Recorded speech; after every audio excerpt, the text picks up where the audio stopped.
we're going to be talking about Filipino mythology today.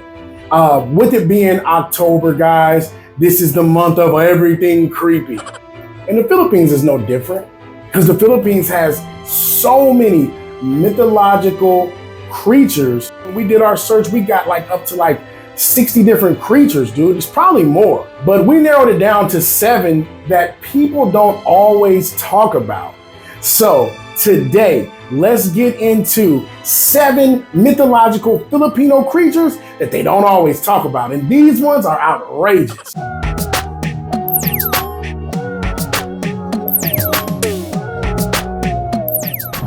I'm going to talk about one that, wow, I said this is amazing. The story behind it and everything. This is none other than the Visayan legend of the Santelmo. Do you guys know what is the Santelmo? It's a floating head on fire. Damn! The story behind the Santelmo is that actually it's short for Saint Elmo's fire. This guy looks pissed off every time I see a picture of him, okay? He ain't got no body, he's floating, his head on fire. How would you feel, okay? Saint Elmo is pissed, right? And you usually find the Santelmo in the woods, usually, right, around lakes. The word Santelmo comes from Saint Elmo's fire. This is actually a global phenomenon that's really real. Okay, it's where glowing plasma appears due to an electrical discharge, right? So maybe this is what was really happening when the first person came up with the Santelmo. Maybe they were seeing Saint Elmo's fire, which is a natural phenomenon, but you know, us as human beings, when we see something that's weird, when we see something that's different or crazy, we always try to make it make sense to us.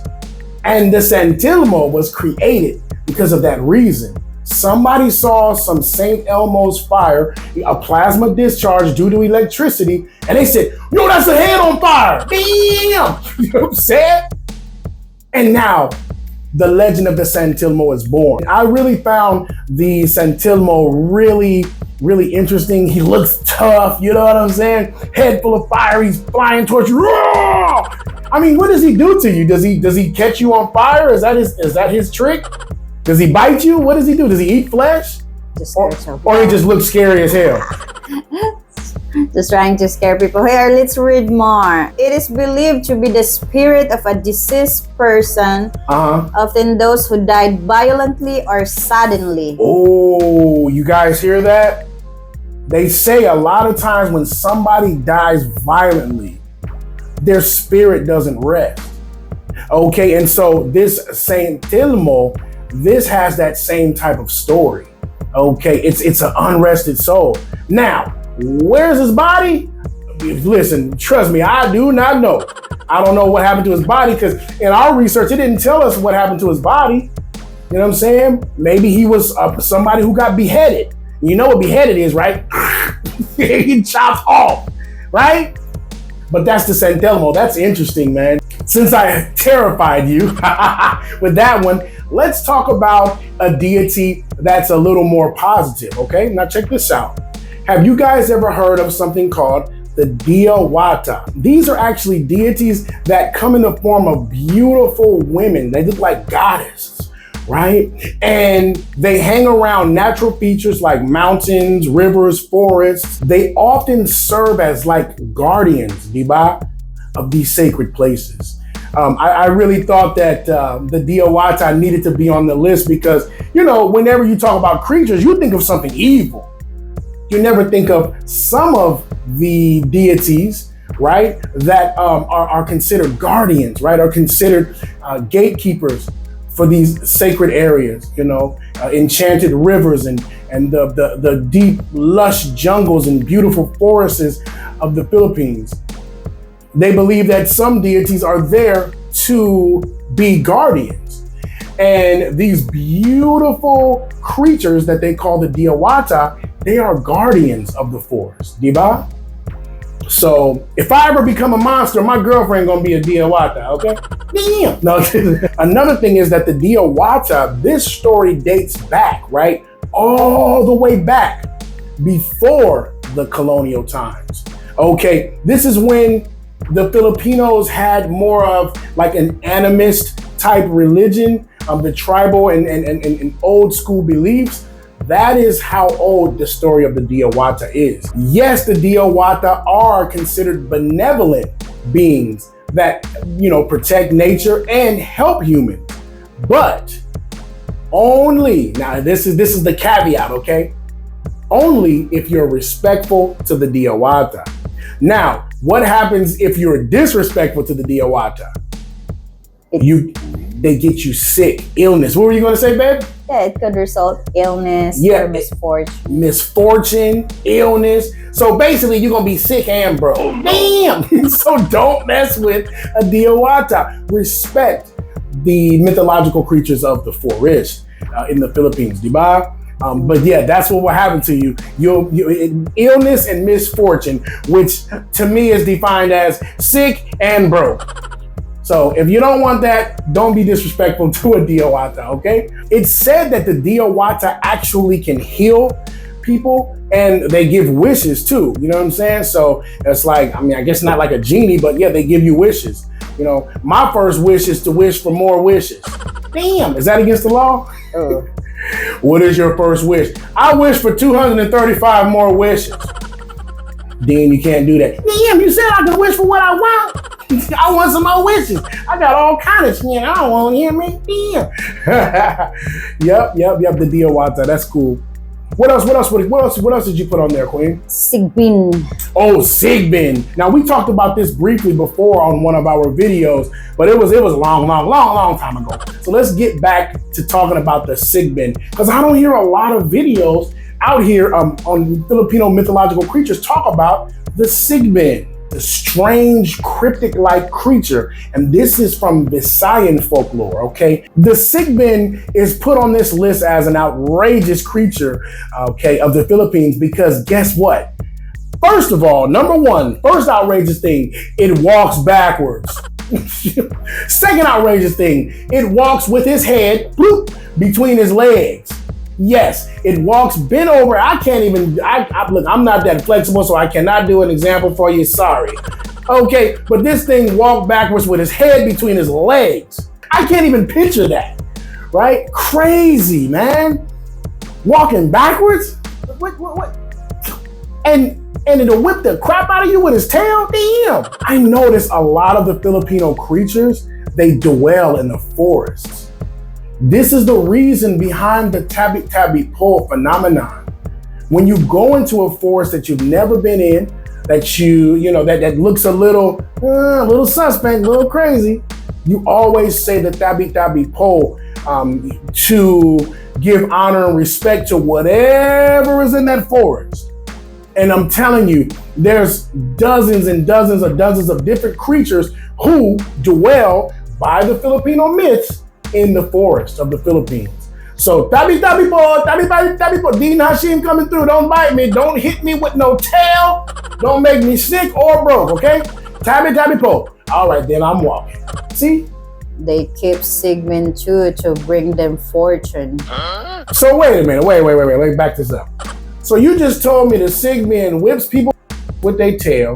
The Sigman walks backwards with his head between his legs, looks crazy as hell, like a bald-headed goat, but at the same time, people keep them around for what? Some stories claim the Sigman can be kept as a pet. What? And having one could bring immense fortune or supernatural abilities to its owner. So you're gonna keep a backwards walking hornless goat as a pet, okay? And you're keeping it because you think it's gonna make you rich, right? But every time you have company, you got a lot of explaining to do, right? What the hell is that in your house? Damn! Now look, if it's gonna make me rich, I'm gonna go get me one, okay? Now listen, y'all see a Sigman up in my house, y'all know I'm trying to get on this court though, okay? Anyway, let's keep moving. Too crazy. Now that was a good point. I didn't know that. I just knew all the crazy stuff about it. What else we got on there, Queen? Berberoka. Berberaka? Berberoka. Berberaka. This is a swamp creature, basically. And this thing lures fishermen in, right, to its grasp, as appearing to them as just a harmless little water sprite, right? But once the fisherman gets close to him, guess what happens? It drowns them in the water, dude. It causes them to be stranded and stuck in the mud, right? When the fisherman tries to escape from the mud, what does the Barara do? It attacks them with water, drowns them. I won't be going to no swamps here in the Philippines no time soon, okay? It lures you in because it looks like a little sprite. But then when you see the real form, it's like a freaking ogre, dude. Yes, a big ass freaking mud ogre. Okay, some of these creatures, right, are created to teach lessons. What is the lesson that the Barbaraka teaches you?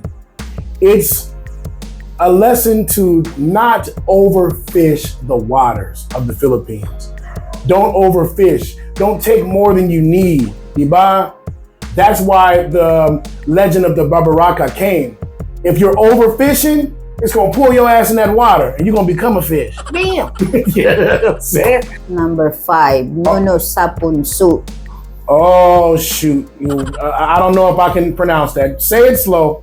Nuno Sapunsu. Nuno Sapunsu. Now, when we wrote this down earlier, I was like, yo, listen, you're going to have to help me with the pronunciation of this. Say it again. Nuno Sapunsu. I guess ask Nuno them. Sapunsu. Hala. That's a Tagalog word. That's Tagalog. Nuno Sapunsu. Punso. No, punso. It's a tongue twister. The Nuno Sapunsu is supposedly a dwarf-like creature, right? It lives under rocks and ant hills. That's why they call it the old man of the mound, right? And, this thing right here is kind of dangerous as well, okay? And I'm going to tell you why. It's known for being extremely territorial, okay, and vengeful if its home is disturbed. And it's easy to walk over an anthill or walk over a little mound. You don't know that you're walking over something's home, right? Oh, but he gets pissed. Oh, he gonna mess you up, okay? If you walk on his territory, what's gonna happen to you? Once again, illness, bad luck, right? Or even death. That's what this thing can cause by just you stepping on an anthill where it's living at, right? You know what I'm saying? It can cause you misfortune, illness. Dude, I'm telling you, you got to be careful when you hit these forests, man. This is why when you go over mounds, a lot of times people say tabi tabi po. Just going over mounds, like I know why I told you when you go in the forest, you say it, but especially when you walk over a mound. And you're saying tabi tabi po when you walk over a mound because you don't want to affect in a bad way the Nuno Sapunsu. And if Nuno Sapunsu makes you ill, it's said that the only people who can heal you are Filipino and natural healers. That's the only people that can heal you. You can't get no daggone bioflu and think that you're gonna be all right. Biogesic, you're gonna need a hilot, right? Albulario. What? Albularius. You're gonna need an albularius, but a hilot Isn't a helot it's like a massage? It gets sickness out of you too, right? Yeah, but that's like a massage. Albularius is for this, like this. Oh, so if you get affected in a bad way by Nuno Sapunsu, I said it right? Sapunsu. You need to get from a Filipino hero, an albularius. All right, now let's go back south, okay? Right? And we're going to talk about another Visayan legend. This one is called the Busa. Have you guys ever heard of that? I know you heard of Esau. I ain't talking about no chicken intestines. I'm talking about a ghoul, okay? A Busa. This crazy thing digs up corpses. Yes, dead bodies. Digs them up. Okay, it's known as a flesh eater. And why a lot of the Filipino creatures eat flesh? Y'all scared to get bit? That's why y'all make all these all these flesh-eating monsters. That must be a big fear in the Philippines, is to get bit. You know what I'm saying? Because people make legends and creatures based on the things that they fear. So being bit must be a big fear among the Kababayan, because a lot of their creatures bite people. You know, a lot of their creatures are flesh-eating creatures, eat you alive. Okay, and the Busa is no different. But the fact that this thing digs up corpses, that's completely disrespectful. This motherfucker is not only a flesh eater, but he a disrespectful ass flesh eater. He don't even respect the dead. Damn, you know what I'm saying? This is what you're dealing with when you're dealing with the Busa. It's described as actually kind of like a humanoid, but it's ugly. And it's got big old sharp ass teeth, right? It's got claws, a really grotesque appearance. Some people think the only way that you can defeat a Busa is bury your dead with weapons. Put a sword in the daggone coffin. You know what I'm saying? Put some holy water in the coffin. Okay, they really believe this in some places, that putting some kind of protection, okay, in the coffin with your dead will protect them from the Busa. So these are some deep, interesting beliefs. That's why I wanted to talk about them today. Yeah. So that's interesting right there. Man, hey, listen, bury me with a Uzi and a sword, okay, if I die in the Philippines, all right? Okay, next. In 200 years, she said. Heck yeah. Okay, the last, your lucky number, your tambal. Yung tambal na. This is the last one, right? This is number 7. This is the one I was waiting to talk to y'all about, because when we saw this, we were like, no, that's not a creature. It said Tumbo, right? Now, I don't know about in Tagalog, but in Bisaya, Tumbo is medicine, right? Tumbo is elusive, you know, bioflu, you know what I'm saying?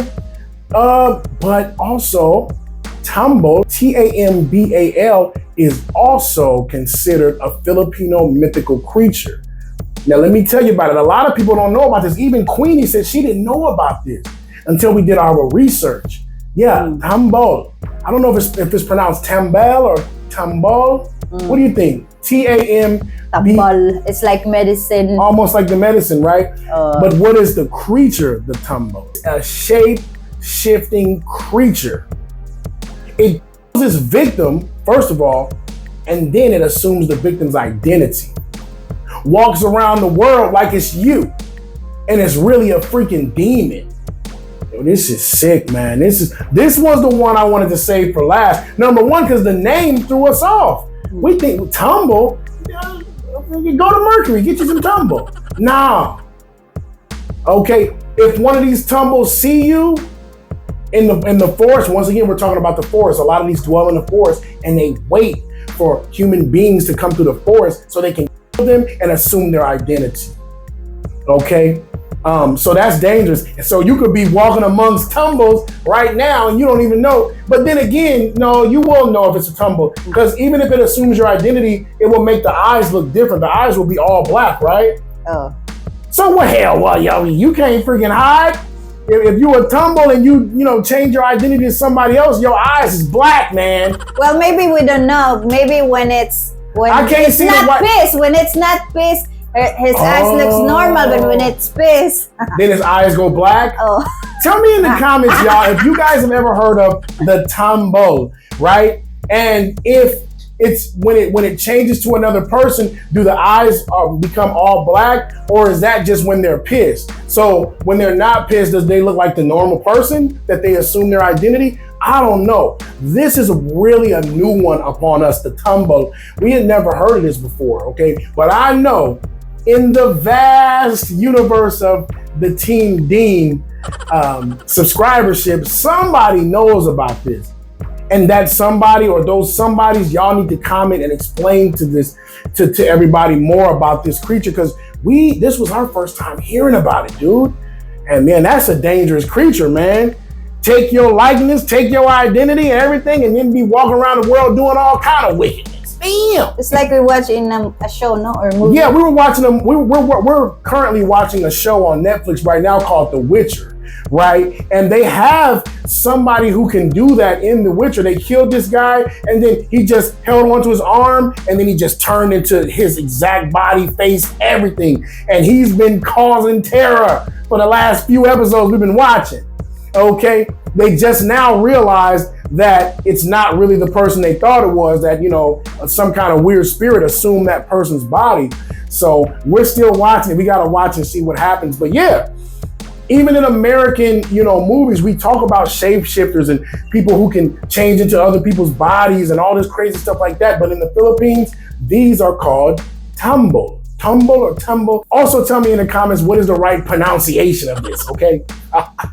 But yeah, man, I really felt like these were some interesting Filipino creatures that a lot of people are not talking about right now. But if you want to hear more about Filipino myths, Filipino creatures and stuff like that, check this video out right here where me and Queenie sit down and go over a lot of myths and stuff like that of the Kababayan. So check that out for sure. And until then, like, comment, subscribe, share, do all that shit. I'm outie.